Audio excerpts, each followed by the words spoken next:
حضرت موسیٰ علیہ السلام جب فرعون کے دربار میں گئے تو وہاں ان کی جو گفتگو ہوئی اس کا بیان سورہ طٰہٰ میں بھی ہے۔ وہاں اللہ رب العالمین نے اس بات کا ذکر فرمایا کہ موسیٰ علیہ السلام نے اپنے رب کا تعارف کراتے ہوئے کہ میں کس رب کی طرف تمہیں دعوت دیتا ہوں اور صحیح معنوں میں کائنات کا مالک رب کون ہے، ربنا الذی آتیٰ کل شیء خلقہ ثم ھدیٰ، ہمارا رب وہ ہے جس نے ہر مخلوق کو اس کی بناوٹ عطا فرمائی، اس کو پیدا کیا، جو اس کے جسم کے لیے سامان چاہیے تھا وہ سب اس کو مہیا کیا، اور پھر اس پر ہی بات ختم نہیں کر دی، ثم ھدیٰ، پھر اللہ تعالیٰ نے ہر شے کو ہدایت دی۔ خالق ہونے کے علاوہ اللہ رب العالمین ہادی ہے، اگر پیدا کر کے چھوڑ دیتا اور کسی شے کو پتہ نہ ہوتا کہ میں نے کیا کرنا ہے، میں کس لیے بنائی گئی ہوں اور اپنے مقصد کو پورا کرنے کے لیے میرا طریقہ کار کیا ہوگا، تو یہ بالکل عبث اور بیکار کام ہوتا، ایک ایسی نادانی ہوتی جس کی اللہ تعالیٰ سے توقع ہی نہیں کی جاتی۔ وہ پاک اور منزہ ہے، ایسا کر سکتا کہ بے مقصد چیز بنا دے، اور اگر کوئی چیز بنائی ہے تو اس کا کوئی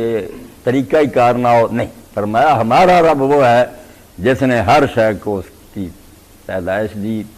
پیدا کیا، پھر ہدایت دی۔ یہی بات اللہ رب العالمین دوسرے مقام فرماتے ہیں، اِنَّ عَلَيْنَا لَلْہُدیٰ، اپنے فضل و کرم سے اللہ نے اپنے اوپر واجب کر لیا کہ ہماری ذمہ داری ہے، ہم پر لازم ہے کہ ہم لوگوں کو راستہ بتائیں۔ تو باقی مخلوق کے لیے تو اللہ تعالیٰ نے ہدایت کا جو انتظام فرمایا، وہ آپ پڑھے لکھے لوگ ہیں، وہ سائنسدان کہیں کہہ دیتے ہیں یہ نیچر ہے، کہیں کہہ دیتے ہیں یہ جبلت ہے۔ اللہ رب العالمین نے ان کے لیے کوئی علیحدہ انتظام نہیں کیا، ان کے اندر ہی ایسی چیز رکھ دی ہے کہ وہ خود بخود ہی وہ کام کرتی جاتی ہیں جس کے لیے وہ بنی۔ مگر انسان کے اندر چونکہ مادی ہونے کے علاوہ ایک روحانی عنصر بھی ہے، اس کو آزادی اور اختیار بھی ملا ہے، اس لیے اس کو سمجھانے کے لیے، اس کی ہدایت کے لیے اللہ تعالیٰ نے ایک الگ انتظام بھی کیا، شعوری، کہ بالکل انبیاء علیہ السلام کا سلسلہ جاری فرمایا۔ آدم علیہ السلام کو جب زمین پر اتارا جا رہا تھا، اس کے بارے میں قرآن مجید میں کئی مقامات پر فرمایا کہ ہم نے اس وقت یہ وعدہ کر لیا تھا کہ اما یأتینکم منی ھدیٰ، میری طرف سے ہدایت تمہارے پاس آتی رہے گی۔ میں ایسا نہیں کروں گا جیسے سعدی فرماتے ہیں کہ اگر آپ دیکھیں کہ کوئی نابینا ہے، اگر بینی کے نابینا چاس ہم ہی دیکھیں کہ اندھا ہے اور آگے کنواں گرنے لگا، تو ہم اگر تماشا دیکھتے رہیں تو ظالم ہی ہوں گے۔ اللہ تعالیٰ انسانوں کو اگر دیکھتا رہا کہ بھٹک رہے ہیں، اندھیروں میں ٹھوکریں کھا رہے ہیں، ان کو راستہ سیدھا مل ہی نہیں رہا، تو اس سے بڑا ظلم کوئی نہ ہوتا ہے انسانوں کے ساتھ۔ اس لیے پہلے دن ہی یہ وعدہ فرمایا کہ آدم، ابلیس کے ساتھ تمہارا جو مقابلہ کرایا گیا اس میں تم نے اس سے لغزش ہوئی، اس نے لالچ دے کر تمہیں بھٹکا دیا، تم پھسل گئے، مگر سنبھل گئے، توبہ کر لی، اور اس توبہ کے بعد اللہ تعالیٰ فرماتا ہے ثم اجتباہ فہدیٰ، اللہ تعالیٰ نے چن لیا آدم علیہ السلام کو۔ اس لیے یہ یہود و نصارہ سے جو تصور ہمارے ذہنوں میں بیٹھ گیا نا اور ساری دنیا میں پھیل گیا کہ آدم علیہ السلام گناہ کی وجہ سے زمین پر آئے اور پھر کئی سو سال روتے رہے، اس نے سارا معاملہ ہی اٹھ دیا کہ یہ زمین قید خانہ بن گئی، آدمی مجرم کی حیثیت سے یہاں اترا سزا بھگتنے کے لیے، اب پھر رہبانیت نہ اختیار کرے، اس قید خانہ سے جان چھڑانے کی کوشش نہ کرے تو اور کیا کرے؟ یہی طریقہ بعض لوگوں نے کہا کہ خودکشی کر کے بھی اس دنیا سے جان چھڑا لینی چاہیے۔ قرآن کہتا نہیں، وہ جو لغزش ہوئی تھی وہ تو وہاں ہی معاف ہوگی، وہیں ان کے اندر توبہ کا احساس پیدا ہو گیا۔ جب ٹوکا گیا کہ میں نے منع کیا تھا تم نے کیوں کیا، تو ہدایت انہوں نے مانگی، توبہ کی طرف رجوع کیا، اللہ تعالیٰ نے کلمات سکھا دیے، توبہ قبول کی۔ آپ سورہ طٰہٰ اور سورہ بقرہ نکال کر دیکھیں، توبہ قبول ہونے کے بعد حکم ہوتا ہے کہ آپ زمین پر چلے جاؤ، یعنی وہ لغزش جو تھی اس کا معاملہ ختم ہو گیا، پاک صاف ہو کر خلیفۃ اللہ فی الارض، جس علاقے کے وہ حاکم تھے، جس کے لیے پیدا کیے گئے تو اس کا چارج لینے کے لیے آ گئے کہ جاؤ زمین کا انتظام کرو۔ یہاں انسان مجرم اور قصوروار ہو کر نہیں آیا، بلکہ جس منصب کے لیے یہ پیدا کیا گیا تھا، جس کا اعلان پہلے ہی ہوا تھا کہ زمین کا انتظام کرنے والی، ایڈمنسٹریشن کرنے والی ایک مخلوق ہوگی، اپنے اصل کام پر آیا۔ اسی لیے اسلام کا نقطہ نظر ذہن میں بیٹھ جائے تو یہاں سے بھاگنے کی کوشش نہیں کرتا، وہ کہتا یہ تو میری زمین ہے، علاقہ ہے، میں یہاں کا گورنر ہوں، میں نے ڈیوٹی دینی ہے صحیح، پھر مجھے انعام ملے گا، اور اگر میں نے نہ اپنے اختیارات صحیح استعمال کیا سزا ملے گی۔ تو وہاں پھر اللہ تعالیٰ نے وعدہ فرمایا کہ ابلیس بھی اب تمہارے پیچھے پڑ گیا، دشمن ہے، تو تم اگر تنہا ہو گئے تو اس کا مقابلہ نہیں کر سکو گے۔ دیکھ لیا تم نے کہ اپنے تمہارے بس میں نہیں ہے، یہ دھوکہ دے جاتا، تو میں تمہاری مدد کرتا رہوں گا ہدایت کے ذریعے، نبی آئیں گے، کتابیں آئیں گی، اللہ تعالیٰ اپنا یہ وعدہ پورا کرتا۔ کوئی زمین ایسی نہیں چھوڑی اللہ پاک نے، کوئی امت ایسی نہیں چھوڑی جس میں اس کی طرف سے ہدایت کا انتظام نہیں ہوا۔ قرآن پاک نے بار بار یہ بات کہی ہے کہ اللہ کا یہ فیض عام ہے،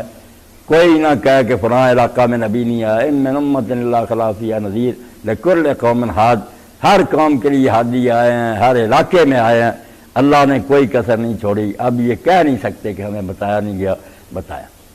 یہ ہوتا رہا، آتے رہے، مگر اپنے اپنے علاقے اور اپنے اپنی قوموں کے لیے۔ آخر میں جیسے ایک عالمگیر بارش ہوتی ہے نا، ساری دنیا پر ہی برس جاتی ہے، اس کا وقت آ گیا۔ اللہ رب العالمین نے کہا کہ وہ علاقائی تقسیم جو ہے نا، کہ کان نبی و یبعث الی قوم خاصہ، کہ نبی اپنی قوم کی طرف آتا، اس حد بندی کی اب ضرورت کوئی نہیں، اب ایسا رہبر آئے گا جو ساری دنیا کے لیے ہوگا۔ اور اسی لیے اللہ کے رسول علیہ السلام نے فرمایا بعثت الی الاحمر والاسود، میں ہر گورے کالے کی طرف آیا ہوں۔ وہ بات نہیں رہی کہ فلاں قوم کا نبی ہے فلاں کا نہیں، ساری دنیا کا میں نبی ہوں۔ اور اللہ تعالیٰ نے آپ پر کتاب بھی ایسی اتار دی جس کو ہدی للعالمین، سارے جہانوں کے لیے ہدایت ٹھہرایا۔ قرآن آ گیا اور ایسی کتاب اللہ رب العالمین نے اتار دی کہ اب اس کے بعد کسی ہدایت نامے کی ضرورت نہیں، اس کو میں نے اتار دیا۔ پہلی کتابوں میں رد و بدل ہوتا رہا، لوگ ان میں ملاوٹ کر دیتے رہے، کچھ ایسے گم کر دیتے رہے، میں نے کوئی فکر نہیں کی کیونکہ نبی آ رہے تھے۔ اب آخری کتاب کی اگر میں حفاظت نہ فرماؤں، اس میں رد و بدل ہو جائے تو کیا ہوگا؟ پھر گپ اندھیرا چھا جائے گا، نیا نبی آئے گا نہیں، جہان ٹھوکریں کھائے گا، جو الزام اللہ پر پہلے عائد ہوتا تھا معاذ اللہ وہی ہوگا، کیا دنیا تباہ ہوگی، اللہ فکر ہی نہیں کرتا۔ تو اب کتاب کی بھی ذمہ داری اٹھا لی کہ اس میں رد و بدل نہیں ہوگا، اور اللہ کا رسول جو ہے نا، اس کی ہدایت بھی سارے جہان کے لیے، اس کا اسوہ حسنہ کامل ہے، اس میں کمی کوئی نہیں، ساری دنیا کے۔ اب قرآن جیسی کتاب جس کے بارے میں اللہ فرماتا ہے کہ یہ ہدی للمتقین، متقین کے لیے ہدایت ہے۔ اب ہدایت کے کئی معنی، یعنی قرآن کے شروع میں یہ بحث چل جاتی ہے کہ متقی تو پہلے ہی متقی، ان کو ہدایت دیتی، یہ کیا فائدہ ہوا؟ کئی کافروں نے یہ اعتراض اٹھایا اور طرح طرح سے لوگوں نے اسے جان چھڑائی، مگر یہ ذہن میں رکھنا چاہیے کہ ہدایت کے کئی معنی ہیں، جدا جدا معنوں میں وہ آتی ہے قرآن مجید میں، ان کا لحاظ کرنا چاہیے۔ ایک تو ہے کہ لوگ بالکل گمراہ ہیں، بے دین ہیں، انہیں راستہ دکھانا ہے، وہاں تو ہدی للناس ہے، سب لوگوں کو یہ راستہ بتاتی ہے، وہاں ساری دنیا کے لیے ہے۔ ایک ہے کہ جو مان چکے ہیں اور ماننے کے بعد اب وہ چاہتے ہیں کہ ہماری رہنمائی کی جائے کہ ہم کس طرح زندگی گزاریں، ایمان لا چکے ہیں، اب ان کی گائیڈنس کی ضرورت ہے۔ یہاں ہدی للمتقین ہے کہ فائدہ یہ اٹھا رہے ہیں، دوسرے نام مراد سورج تو چمکا مگر انہیں آنکھیں بند کر لی، بندے رہ گئے، تھا سارے جہانوں کے لیے، راستہ بتانے کی حد تک ہدی للناس، مگر اب جو ہے نا ہدایت کہ گائیڈ بک، یہ تو جو مانتے ہیں ان کے لیے ہے نا، جو طب کی کتاب ہاتھ میں رکھتے ہیں کہ بیماریوں سے بچ رہے ہیں، علاج معالجہ اپنا کراتے ہیں، جو نہیں ادھر آتے وہ تباہ ہو گئے۔ تو ہدی للمتقین بصیرت کے معنوں میں آتا ہے، جیسے حضرت اصحاب الکہف کے بارے میں اللہ فرمایا زدناہم ہدی، کہ وہ ہدایت پر سے ہم نے ان کی ہدایت زیادہ کر دی۔ اب ہدایت زیادہ کیا کر دی کہ ان کا نور بصیرت بڑھ گیا، روشنی دماغ میں زیادہ، ایمان قوی۔ تو ہدی للمتقین، اگر ان کی صفاتیں بیان کہ وہ ایسے کام کرتے ہیں، وہ متقی ہیں جو اس سے ہر وقت رہنمائی لیتے ہیں۔ دوسرے جو تھے نا ان کو راستہ بتایا، وہ نہیں اس راستے پر چلے، اب جو چل پڑے اور قدم قدم پر پوچھتے ہیں کہ ہم نے کیا کرنا کیا کرنا، ان کے لیے یہ کتاب رہنما کتاب ہے، ان متقی لوگوں کو یہ راستہ بتاتی ہے، اور ہے اتنی پرتاثیر، اتنا زور اور طاقت ہے اس میں کہ اللہ رب العالمین قرآن مجید میں فرماتا ہے لو انزلنا هذا القرآن علی جبل، اگر ہم اس قرآن کو پہاڑ پر اتار دیتے۔ یہ حسرت اور افسوس کے ساتھ کہا، کیونکہ انسان جو ہے نا پہاڑ کے مقابلے میں کتنا چھوٹا سا، گوشت پوست کا، وہ تو پتھر ہے سخت۔ اللہ فرماتا ہے اتنی سخت اور اتنی مضبوط مخلوق پر بھی قرآن اترتا